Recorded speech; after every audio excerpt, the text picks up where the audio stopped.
रोली की शादी उसके माँ बाप एक आलसी लड़के से करा देते हैं। चलो, रोली की शादी हुई और हमने गंगा नहाई। और क्या, बेटियां तो होती ही हैं बोझ।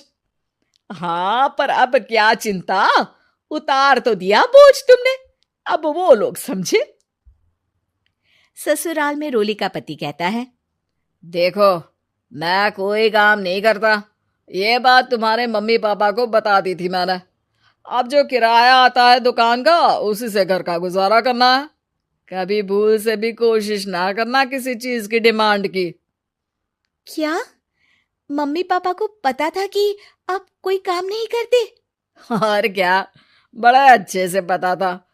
उन लोगों को तो तुम बोझ लगती थी, बोल रहे थे कि बस शादी कर लो और कोई मतलब नहीं है। रोली को यह सुनकर बहुत गुस्सा आता है, लेकिन करती भी तो क्या, क्योंकि वो जानती थी कि उसके माता पिता ऐसे ही हैं। जैसे तैसे रोली दिन काट रही थी। रोली को एक प्यारी सी बेटी होती है। धीरे धीरे वो बड़ी होती है और उसके साथ उसकी जरूरतें भी बढ़ती जाती हैं। सुनिए जी, अब तो सिम्मी बड़ी हो रही है, उसका स्कूल में दाखिला कराना है। मैंने अब तक तो जैसे तैसे समय काट लिया, लेकिन मैं बच्ची की परवरिश में कोई कमी नहीं रखूंगी। अरे क्या है यार, अब तो लगता है कोई ना कोई काम ढूंढना ही पड़ेगा। अब पति रोज काम की तलाश में जाता और बिना किसी काम के वापस आ जाता। रोली समझ जाती है कि पति के अंदर अब काम करने की क्षमता नहीं है। वो बेटी को उच्च शिक्षा देने के लिए कुछ करना चाहती थी, लेकिन करती तो क्या करती। एक दिन रोली की सहेली कहती है, रोली, मेरी कोई औलाद नहीं है। अगर तू मेरी औलाद को जन्म दे तो मैं तुझे तेरे मुंह मांगे पैसे दूंगी। अरे, तेरी औलाद को मैं कैसे जन्म दे सकती हूँ? सरोगेसी से। बच्चा मेरा और वैभव का ही होगा, लेकिन कोख तेरी होगी। ये संभव है रोली। रोली कुछ सोचकर कहती है, मुझे मंजूर है, लेकिन मैं इसका 2 लाख रुपया लूंगी। अरे कोई बात नहीं, मुझे मंजूर है। रोली खुश हो जाती है कि एक बच्चा पैदा करने का उसे 2 लाख रुपया मिलेगा। वो घर आकर पति को बताती है, वो भी खुश हो जाता है। अब क्या था, डॉक्टर के पास जाकर सहेली का बच्चा रोली की कोख में पलने लगता है। मुझे 20,000 चाहिए मेरे बेटी के एडमिशन के लिए। हाँ हाँ ठीक है, मैं उसके एडमिशन से लेकर सारे खर्चे उसके अकाउंट में डाल रही हूँ। रोली की बेटी का एडमिशन हो जाता है। रोली को लगता है कि वो अब सब कुछ ठीक कर देगी। दिन और महीने आगे बढ़ते हैं। अब एक दिन, एक बात कहूँ जी, काश इस बच्चे को मैं रख पाती। मैं अब इससे काफी जुड़ गई हूँ। अरे यार, पता नहीं किसका बच्चा है, अपने पास है ना अपनी मुन्नी। हाँ, लेकिन अब मैं भी इस बच्चे से जुड़ाव फील करने लगी हूँ। लेकिन मैं ये जानती हूँ कि ये मेरा बच्चा नहीं है। दोनों की जिंदगी ठीक चल रही थी, लेकिन कहते ना कि सुख का पल ज्यादा लंबा नहीं होता। एक दिन रोली की सहेली का फोन आता है। रोली, मुझे अब ये बच्चा नहीं चाहिए, मैं अपने पति को छोड़ रही हूँ। अरे लेकिन मुझे पैसों की जरूरत है, बच्चा तुम्हारा है, मैं क्या करूंगी? सहेली बिना कुछ बोले फोन काट देती है, फोन स्विच ऑफ कर देती है। लेकिन रोली के जीवन का तूफान यहीं नहीं रुकता। रोली, मैं इतना भार नहीं उठा सकता। आज पढ़ाई का पैसा मांग रही हो, कल को शादी, कॉलेज और पता नहीं क्या क्या। मैं तुम्हें छोड़ रहा हूँ, अपनी बच्ची उठाओ और निकलो इस घर से। अरे पर मैं कर तो रही हूं ना बच्चे के लिए काम, आप आराम से रहिए ना। क्या काम कर रही हो, देख रहा हूं मैं। ये छोटा शहर है, यहाँ लोगों को बात बनाते वक्त नहीं लगता। तो मैं क्या करूं? ज्यादा पढ़ी लिखी नहीं हूं, कैसे घर के खर्चे चलाऊं? और आप तो काम करना ही नहीं चाहते। हाँ, ना चाहता हूं और ना ही करूंगा। रोली को पति की बात पर काफी गुस्सा आ जाता है। ठीक है, अगर मेरे जीवन में संघर्ष ही लिखा है तो वही सही। इस वक्त पति होने के नाते आपको मेरा साथ देना चाहिए था, लेकिन नहीं, आपने तो इस हाल में मुझे घर से बाहर निकालने की बात कह डाली।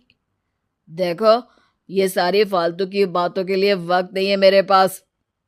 रोली, जिसकी कोख में किसी और का बच्चा था और साथ छोटी सी बेटी, पति का घर छोड़कर रास्ते पर आ जाती है।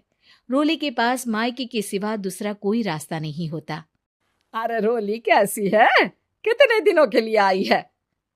हमेशा के लिए माँ। वो माँ को सारी बात बता देती है। ओए लड़की, इतनी हिम्मत का काम कर लिया।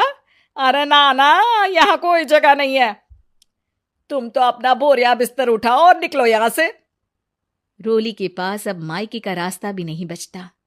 वो चुपचाप बच्ची को लेकर जा रही थी कि उसे दर्द होता है और वो डॉक्टर के पास चली जाती है और फिर वहां वो एक प्यारे से बेटे को जन्म देती है। कितना प्यारा है, कितने अभागे हैं इसके माँ बाप जो इसके पैदा होने पर भी नहीं है। तभी वहां डॉक्टर आ जाती है। रोली, बच्चे के पिता तुमसे मिलना चाहते हैं। आपका बहुत बहुत शुक्रिया। मैं इस बच्चे को पालूंगा, भले ही इसकी माँ ने इसे छोड़ दिया हो, पर मैं अपनी जिम्मेदारी निभाऊंगा। तो क्या आप मुझे इसके पैदा करने के लिए जिन पैसों की बात हुई थी वो भी देंगे? हाँ, और साथ ही आप चाहें तो मेरे घर में रहकर मेरे बच्चे की देखभाल भी कर सकती हैं। मैं उसके लिए आपको सैलरी दे दिया करूंगा। रोली को लगता है कि जैसे भगवान ने उसके लिए सुकून का रास्ता खोल दिया। वो अब मुकेश के साथ उसके घर चली जाती है, जहां रहकर वो उस बच्चे की देखरेख करती है। अब मुकेश के घर को रोली अच्छे से संभाल लेती है। उसके लिए खाना बनाने से लेकर बच्चों की देखभाल और घर की देखरेख। धीरे धीरे मुकेश को रोली से प्यार हो जाता है। रोली, तुम्हारी बेटी और मेरा बेटा बिल्कुल भाई बहन की तरह साथ रहते हैं। हाँ, आखिर है तो एक ही कोख के बच्चे, अटैचमेंट तो होगा ही ना। रोली, तुमने घर और मुझे दोनों को संभाल लिया। ये तो मेरा काम है। आपने भी तो मुझे छत दी जिससे मैं अपनी बेटी की पढ़ाई और भविष्य के लिए पैसे जोड़ सकूं।